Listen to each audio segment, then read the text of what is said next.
Okay, I'll just show you how to delete a mobile from the Bluetooth audio system in this 2019 Transit. You'll see there you've no screen, you've no buttons, you've nothing along here like you normally have for nav and so on. So the picture of the house up here in the top corner, if we click that goes back to the menu, brings the menu up, and you've got audio, phone, navigation and settings. If you go into phone, you see there my phone is already connected. I've deleted it off my phone here, but it's still in the system, and I want to delete that. So we go to settings,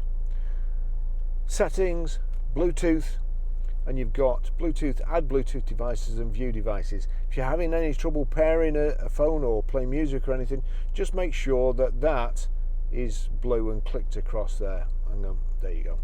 Now we need to view devices. You see my phone there, Barry's iPhone 11.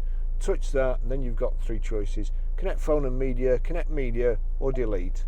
And we want to delete it. That's it gone.